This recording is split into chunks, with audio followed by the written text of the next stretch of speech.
लक्ष्मीनाथसमारम्भां नादयामुनमध्यमाम् अस्मदाचार्यपर्यन्तां वन्दे गुरुपरम्पराम् यदि राजाय विद्महे श्रीपाशिकाराय धीमहि तन्नो रामानुजार्य प्रचोदयात् ஆழ்வார்கள் திருவடிகளே சரணம் எம்பெருமானார் திருவடிகளே சரணம் ஜீய திருவடிகளே சரணம் यो नित्यमच्युतपदाम्बुजयुग्मरुक्म व्यामोगदस्तदितरानतृणाय मेने अस्मद्गुरोर्भगवतोऽस्य दैहिकसिन्धो रामानुजस्य शरणं शरणं प्रपद्ये நீரார் கடலும் நிலமும் முழுதுண்டு ஏலார் ஆளும் இளந்தொழில் மேல் இழந்தாய் சீரார் திருவேங்கட மாமலைவியாராம் அடியேர் கருளாயே எல்லாம் அல்ல ஏழுமலையான் பெருங்கருணையால் 4000 திவ்ய பிரபந்த பாசுர பதிவேற்றங்களின் வரிசையில் இன்றைக்கு 2289வது நாள் பாசுர பதிவேற்றம்.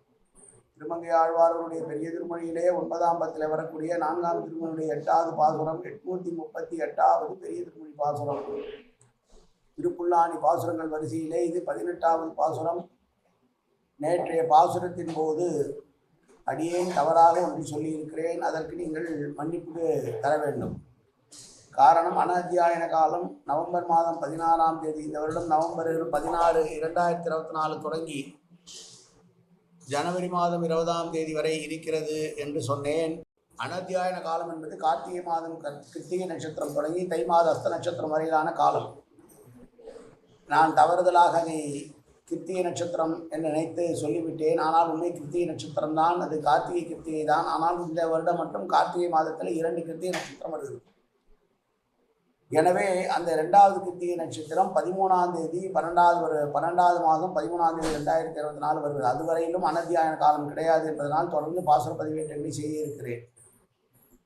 ஒரு மாதத்திலே 2 நட்சத்திரங்கள், ஒரே நட்சத்திரம் 2 முறை வருமானால் 2வது நட்சத்திரத்தை தான் ஜனன தினமாக கொண்டாடுவது வழக்கம் என்கிற காரணத்தால் இந்த ஆண்டு 16, 11, 24 அன்று கிருத்திகை கார்த்திகை மாத கிருத்திகையும், மீண்டும் அதே போல் 13, 12, 2024 அன்று கிருத்திகை வருகிறது. அந்த 2வது கிருத்திகை தான் அண்ணாமலையார் தீபம் உட்பட கார்த்திகை தீபம் உட்பட எல்லாம் இருக்கிற காரணத்தால் அந்த கிருத்திகை தான் நாம் திருமங்கை ஆழ்வாருடைய ஜென்மதினமாக அனுசரிக்க வேண்டும் என்கிற நிலையிலே இருக்கிற காரணத்தால் நான் முதலே சொல்வது போல நாளை முதல் அனத்தியாயன காலம் இல்லை. 13, 12, 2024 தான் அனத்தியாயன காலம். இந்த முறை 27 நாட்கள் அனத்தியாயன காலம் கம்மியாக இருக்கும். பொதுவாக 65, 66 நாட்கள் வரும் என்றால் இந்த முறை 40 நாட்களுக்குள்ளாகத்தான் இருக்கும். எனவே உங்களிடம் முதலிலே மன்னிப்பை கேட்டுக்கொண்டு இன்றைய பாசுர பதிவேற்றத்திலே திருப்புல்லாணி பாசுரத்தின் அடுத்த பாசுரமான 8வது பாசுரம் 838வது பாசுரத்தை சேவிக்கலாம். அதற்கு முன்னால் தனியன் கலையாமி கலித்வம்சம் கவிம்லோக திவாகரம் யசுகோபி பிரகாசாபி ஆபித்யம் நிகதம் தம வாழி பரகாலன் வாழி கலிகன்றி வாழி குறையூர் வாழ்வேந்தன் வாழியரோ மாயோனை வாழ்வெளியால் மந்திரங்குள் மங்கையர்கோள் தூயோன் சுரமான வேல் நெஞ்சுக்கு இருள் கடி தீபமடங்கா நெடும்பிறவை நஞ்சுக்கு நல்ல அமுதம் தமிழ் நன்னூல் துறைகள் அஞ்சுக்கு இலக்கியம் ஆரணசாரம் பரதமே பஞ்சு காணல் புரி பரகாலன் பண்புகளே எங்கள் கதியே ராமானுசமுடியே சங்கை கெடுத்தாண்ட தவராசா பொங்கு புகழ் மங்கையர் பொன் இந்த மறை 1000 அனைத்தும் தங்குமணம் நீ எனக்கு தா மாலை தனிவழியே பறிக்க வேணும் என்ன கோடி பதிவிருந்த கொற்றவனே வேலை அணைந்தருளும் கையால் அடியே வினையை துணித்தருள வேணும் துணிந்து. 838வது பெரிய திருமொழி பாசுரம். தூம்பு உடை கை வேழம் வெறுவ மறுப்பு வசித்த பாம்பனையான் அருள் தந்தவா நமக்கு பூஞ்செருந்தி பொன்செறியும் புல்லாணி கைதொழுதேன் தேம்பல் இளம்பிரையும் எனக்கோர் வெந்தழலே. தேம்பல் இளைப்பிரையும் என்று சொல்கிறார். தேய்ந்து வருகிற பிறை, இளைய சந்திரன், தேய்ந்து வரக்கூடிய சந்திரன். அப்படி தேய்ந்து வரக்கூடிய பிறை சந்திரன் கூட எனக்கு வெப்பமாக இருக்கிறான்.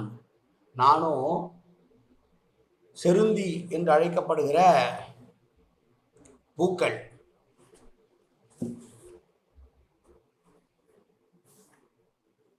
சுரபுன்னை மரங்களிலிருந்து பொன்னிறமாக பூக்கக்கூடிய பூக்கள் நிறைந்திருக்கிற திருப்புல்லாணியினுடைய பெருமாளை சேவிக்க வந்தேன்.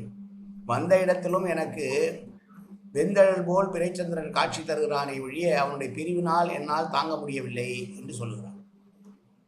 யார் அவன் என்று கேட்கிற போது துளையுடைய துதிக்கை தூண் போன்ற பெரிய துதிக்கையுடைய குவளையாபிடம் என்கிற யானையை மிக சாதாரணமாக ஒரு எளிய பாலகனாக இருந்த கண்ணன் அதனுடைய தந்தங்களை முறித்து அதனை கொன்றான்.